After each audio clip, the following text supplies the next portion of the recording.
Let's do the wave of Peter. So he's gonna feel it too. So today, what I want to do is logical reasoning is half the test. And I really want to take time on logical, and I really want to go through not just one issue, but the panoply of issues. You know, so that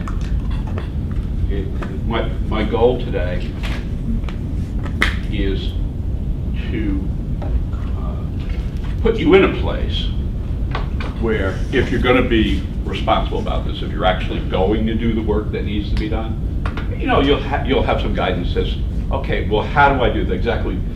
You know, well, what is a paradox issue? How do I prepare for it? Well, you know, what is a conclusion issue? How do I prepare? How do I recognize it? How do I prepare for it? So it's a lot of material, but the goal here, again, in logical reasoning, when all is said and done, there are about 14 issues. You know, there maybe there's 16 or 17, but in terms of what you're going to be tested on, it's really quite narrow.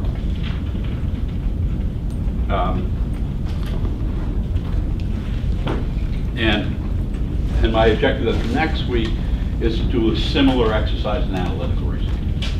You know, but analytical is 22 or 23% of the test, and logical is 50% of the test. So logical is going to get my more immediate attention.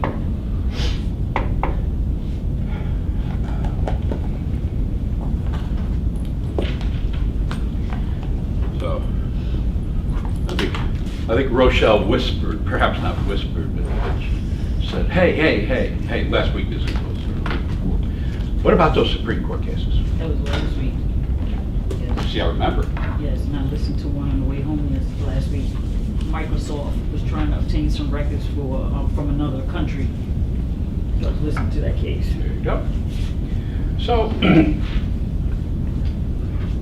I think a lot of times I get, you know, I'm sure it's a poor way to phrase this, but a lot of people will say, well, how can I prepare for the LSAT and do something other than pick up an LSAT? And the best way to prepare for the LSAT is to pick up an LSAT.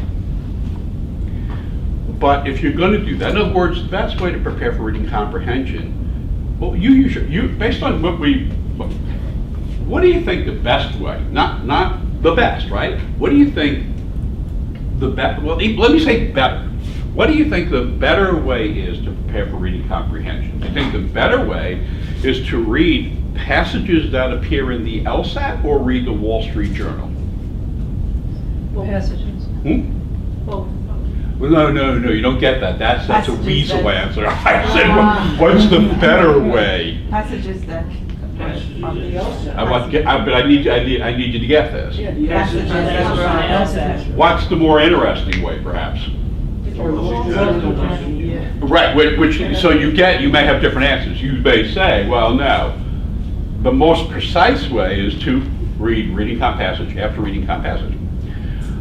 Might, however, you not do that because it's just too damn boring. Right? Reading the Wall Street Journal, well, would it be fair to say, well, I use this word very cautiously, but is it fair to say that at some time in our history, newspapers went out of their way to try to hire journalists? And is it fair to say that a journalist is not a lawyer? A journalist may have a JD, but is it fair to say a journalist is in an occupation distinguishable from law? Yes. Okay. And so it's not as precise, it's not nearly as precise. Now, having said that, if it holds your interest to read the Wall Street Journal, if it holds your interest to read the Times, again, it is not a substitute. But you know what? It's better than nothing. But what I get a lot is, is there any source I can go to that helps me reason this way? And there is. And that's the source. There's no doubt about it. I have listened to that. Again, I'm just putting that up because that's the case. I had to,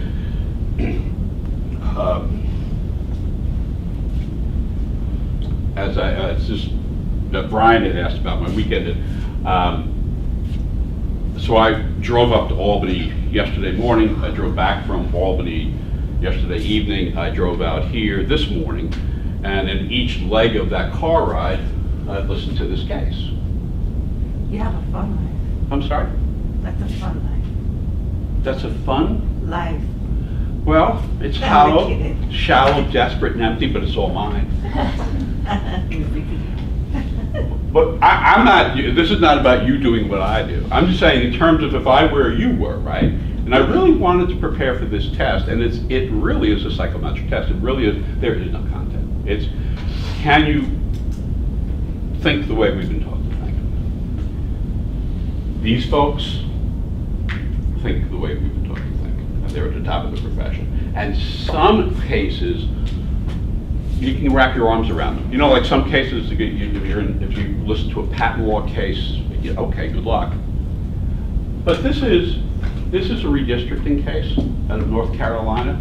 So, and it's a case that was argued last week. And it's in a nutshell. In North Carolina, I believe the overall vote in the state was, I believe Democrats had about a 5, and again, I'm getting this from what the attorneys were saying before the court, so if they're mistaken, I'm mistaken.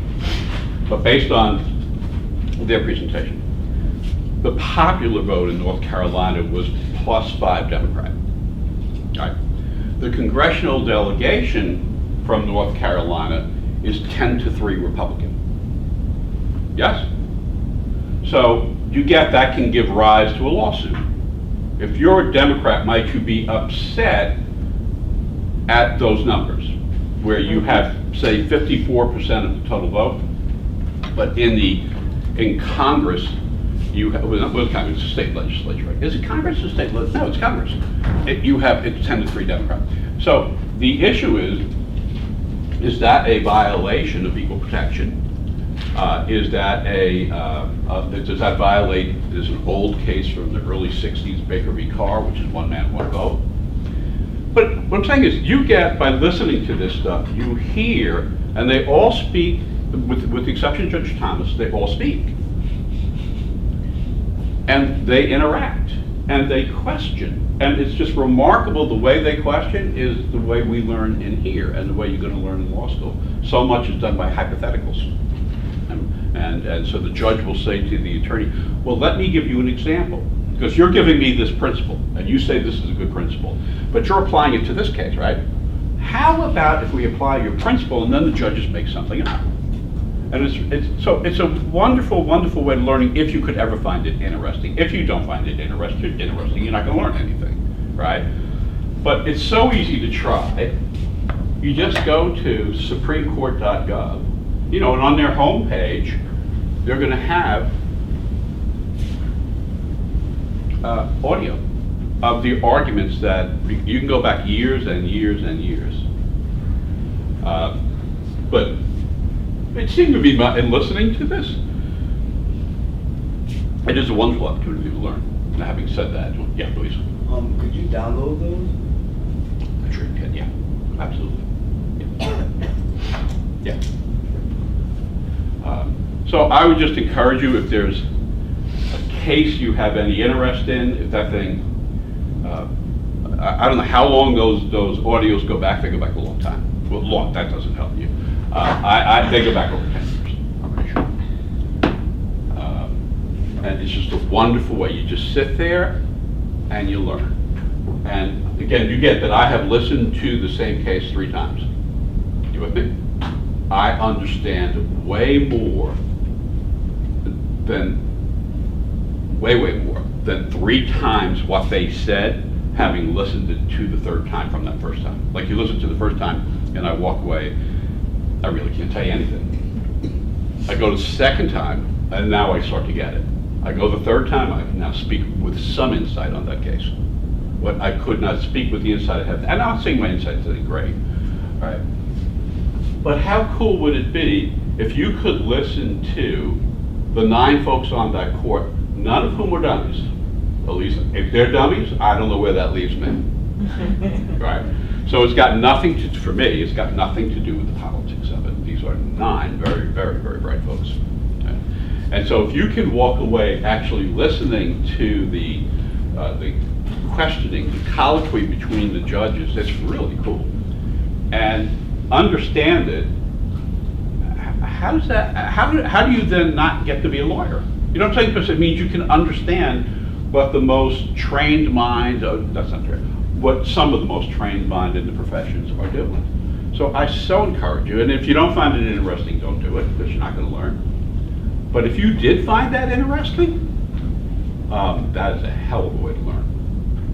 Because it's the opposite of what you see on TV. It is the exact, I mean, maybe that's the wrong way of phrasing it. Whether I'm looking at, and again, I don't care, but whether I'm looking at Trump or Pelosi or Adam Schiff, or no matter who it is, right? This is completely different than that. Completely different. So, and this is the reasoning you need to engage in. I've not seen very little evidence of actual reasoning when I turn on a TV set. But in the court, it's all reasoning. It's really cool. And from both sides. They clearly have political jump-off points and they're clearly coming from there.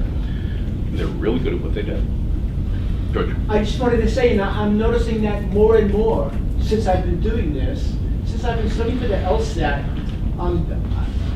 I see things on TV which are just like, the arguments don't make any sense at all. Well, they're not really arguments for the most part. People are using like totally mischaracterized reasoning to justify the points that they make. And yes, George. And I didn't really pay that much attention before, but now I'm paying attention to it, and it's really quite amazing. I mean, I understand, I always knew what a straw man argument was, but I never realized how often people use it as an example. Well, and again, that's fine. They're not pretending to be lawyers. So I in no way mean to criticize or endorse Nancy Pelosi. Nancy Pelosi is not up there as a lawyer. I didn't mean her in Well, general. but I wrote her name up. So I mean this in no way, manner, shape, or form to be favorable or not favorable. I do have a position, which I'm not going to share with you. But you know what I'm saying? They are not, and those who are lawyers are not acting in their capacity as lawyers. As lawyers, right. So Schiff may be a lawyer, I don't know. But even if he is a lawyer, he's up there as a public servant. And so he's working that. What I'm saying is, if that's all you've been exposed to, then you have no clue what it is. And Lord knows, again, whether I support or don't support the president is not the issue. If you're relying on the manner in which the president presents information, you are not understanding how a lawyer proceeds. He is not a lawyer. He wasn't elected to be a lawyer. You with me? So I'm not saying this is right or wrong. I'm just saying if that's all you're exposed to, and so that's the problem with the New York Times or the Wall Street Journal, what you're reading are the views of journalists. So it is surely, if it's interesting, it's better than nothing. But if you're going for the primary source outside of the actual exam itself, I'm thinking the Supreme Court's a pretty good place to go. And those audios are they're really cool. Yes, Rebecca? So you had said there are 14 types of issues in the logical reasoning section. Plus or minus, yeah. Could we go through what they are and what We're going characterizes to. them? We're going to. That is what I said the purpose of today's class was. Yes. Did you not hear me say that? I did hear you say it. You did hear me say it? So then what was the purpose of that question? Get us back on track. But when you say get us back on track, you then assume that part of the track is not what I just said. Oh, it is part of the track, but this is a little more direct. Well, when you say it's a little more direct, does that make it more valuable? Is everything that is more direct necessarily more valuable? You have to think about that? I mean, I think the direct is a bit more valuable because we're here, we have you, we have the opportunity to ask questions and to learn alongside the person who's teaching us. But if to solve, you need to think in a certain way, Yes. doesn't it make sense to be exposed to different ways in which you can learn to think that way? Yes, it does. I have no further questions. I don't think I've said it. I have no further questions. It's different perspective. Not everything, well, so have I made the, go to the Supreme Court. Now I'm just going to linger. Go there, give it a try, and if you find it interesting, you're going to stick with it, yes?